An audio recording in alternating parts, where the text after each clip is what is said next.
Hi, ನಾನು Sandeep from tech in Kannada. ನಿಮಗೆ ಇವತ್ತು ವಿಡಿಯೋದಲ್ಲಿ ಒಂದು ಪದದ ಅರ್ಥದ ಬಗ್ಗೆ ತಿಳಿಸ್ಕೊಡ್ತೀನಿ. ಯಾವುದಪ್ಪ ಪದ ಅಂತೀರಾ? ದೇಜಾ ಹೂ. ದೇಜಾ ಹೂ ಅಂತ ಹೇಳಿದ ತಕ್ಷಣ ನಿಮ್ಮ ಕೆಲವು ಜನಕ್ಕೆ ಆ ಒಂದು ಪದ ಮುಂಚೆನೇ ಕೇಳಿರ್ತೀರ, ಬಟ್ ಪದದ ಅರ್ಥ ಗೊತ್ತಿರಲ್ಲ ಅನಿಸುತ್ತೆ.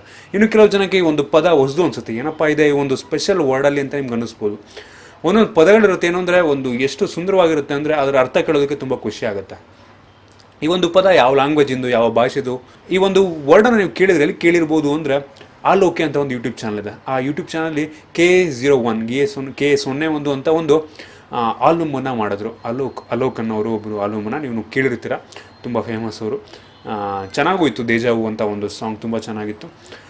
ಆ ಸಾಂಗಲ್ಲಿ ನೀವು ದೇಜಾವು ಅಂತ ಕೇಳಿ ಏನಕ್ಕೆ ಆ ವರ್ಡನ್ನು ದೇಜಾವು ಅಂತ ಸಾಂಗಿಗೆ ಇಟ್ಟರು, ಆ ಪದದ ಅರ್ಥ ಏನು, ಯಾವ ಭಾಷೆಯಿಂದ ಬಂದಿದ್ದು ಆ ಪದ, ನಾನು ನಿಮಗೆ ಅದನ್ನು ಈ ವಿಡಿಯೋದಲ್ಲಿ ತಿಳಿಸ್ಕೊಡ್ತೀನಿ.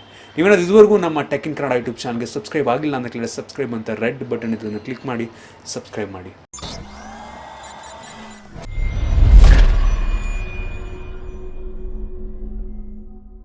ಹಾಗಾದರೆ ದೇಜಾವು ಪದದ ಅರ್ಥ ಏನು, ಎಲ್ಲಿಂದ ಬಂತು ಆ ಒಂದು ಪದ, ಅದರಲ್ಲಿ ಏನಿದೆ ಸ್ಪೆಷಲ್ ಅಂತ ನೀವು ಕೇಳ್ಬೋದು.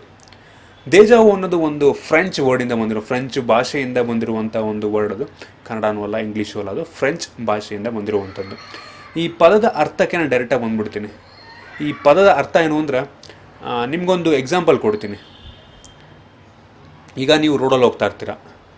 ರೋಡಲ್ಲಿ ಹೋಗ್ತಿರುವಾಗ ಯಾರೋ ಒಂದು ಹುಡುಗ ರೋಡಲ್ಲಿ ಬಿದ್ದುಬಿಡ್ತಾನೆ ಅಂದ್ಕೊಳ್ಳಿ. ಬಿದ್ದುಬಿಡ್ತಾನೆ ಸಡನ್ನಾಗಿ ಯಾರೋ ಬಂದುಬಿಟ್ಟು ಆ ಹುಡುಗನ ಕರ್ಕೊಂಡು ಹೋಗ್ತಾರೆ ಅಂತ ಅಂದ್ಕೊಳ್ಳಿ. ಇದು ನಿಮಗೆ ಒಂದು ಸಿಚುವೇಶನ್ನು 1 ವರ್ಷ ಮುಂಚೆ ಆಗಿರುತ್ತೆ.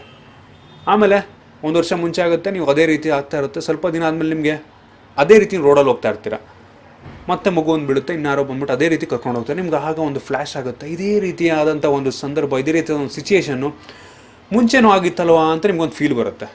ಆ ಒಂದು ಫೀಲಿಂಗಿಗೆ ದೇಜಾವು ಅಂತ ಕರೀತಾರೆ. ಇದು ಅದರ ಅರ್ಥ. ಅಂದರೆ ಒಂದು ರೀತಿ ಹಿಂದೆ ಆಗಿರುವಂಥ ಒಂದು ಘಟನೆ ನಿಮಗೆ ಒಂದು ರೀತಿ ಮರುಕಳಿಸ್ತಾ ಇದೆ ಅಂತ ಒಂದು ಫೀಲಿಂಗ್ ಬರುತ್ತಲ್ಲ, ಆ ಫೀಲಿಂಗಿಗೆ ದೇಜಾವು ಅಂತ ಕರೀತಾರೆ. ಇದು ಇದರ ಒಂದು ಅರ್ಥ. ಈ ದೇಜಾವು ಒಂದು ತುಂಬ ಫೇಮಸ್ ವರ್ಡು. ಇದರಲ್ಲಿ ಒಂದು ಮೂವಿ ಕೂಡ ಇದೆ. ಈ ಒಂದು ಹೆಸರಿನಲ್ಲಿ ಮೂವಿ ಕೂಡ ಮಾಡಿದರೆ ತುಂಬ ಫೇಮಸ್ ಮೂವಿ ಕೂಡ ಹೌದು ಅದು. ನೀವು ಅದನ್ನು ಗೂಗಲ್ ಸರ್ಚ್ ಮಾಡಿದ್ರೆ ಗೊತ್ತಾಗುತ್ತೆ ಯಾವ ಮೂವಿ ಅಂತ ಅದು. ಆಮೇಲೆ ಈ ವರ್ಡನ್ನು ಏನಕ್ಕೆ ಆ ಒಂದು ಸಾಂಗಿಗೆ ಇಟ್ಟರು ಅಂತ ನೀವು ಯೋಚನೆ ಮಾಡ್ಬೋದು.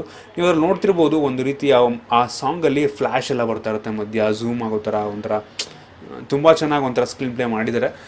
ಅದು ಏನಕ್ಕೆ ಹೆಸರಿಟ್ಟು ಅಂದರೆ ಎಕ್ಸಾಕ್ಟ್ಲಿ ಅವ್ರನ್ನ ಕೇಳಬೇಕು ಏನಕ್ಕೆ ಆ ರೀತಿ ದೇಜಾವು ಅಂತ ಇಟ್ಟರು ಅಂತ.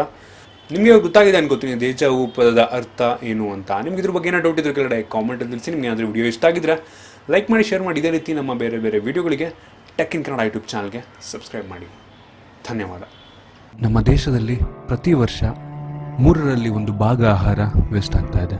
ಈ ಆಹಾರದ ಸಮರ್ಪಕ ಬಳಕೆಯಿಂದ ಜಗತ್ತಿನ ಬಹಳಷ್ಟು ಜನರ ಒಂದು ಹಸಿವನ್ನು ನಿವಾರಿಸ್ಬೋದು. ನಮ್ಮ ದೇಶದಲ್ಲಿ ಎಷ್ಟೋ ಜನರಿಗೆ ಒಂದು ಹೊತ್ತಿನ ಊಟಕ್ಕೂ ಗತಿ ಇಲ್ಲ. ಆ ರೀತಿಯಾದಂಥ ಒಂದು ಪರಿಸ್ಥಿತಿ ಇದೆ. ಪ್ರತಿದಿನ ಹಸಿವಿನಿಂದ ಜಗತ್ತಿನಲ್ಲಿ 21,000 ಜನ ಸಾವನ್ನಪ್ತಾರೆ. ನಮ್ಮ ಭಾರತ ಒಂದರಲ್ಲೇ 1.4 ಬಿಲಿಯನ್ ಟನ್ನಷ್ಟು ಆಹಾರ ವೇಸ್ಟ್ ಆಗ್ತಾ ಇದೆ. ಇದರಿಂದ ನಾವು ಎಷ್ಟೋ ಬಡವರ ಒಂದು ಹೊಟ್ಟೆಯನ್ನು ತುಂಬಿಸ್ಬೋದು. ಆದ್ದರಿಂದ ನಮಗೆ ತಿನ್ನುವ ಸಾಮರ್ಥ್ಯ ಎಷ್ಟಿದೆಯೋ ಅಷ್ಟು ಆಹಾರವನ್ನು ಬಳಸ್ಕೊಳ್ಳೋಣ. ಆಹಾರ ವ್ಯರ್ಥವನ್ನು ತಡೆಯೋಣ. Stop wasting food.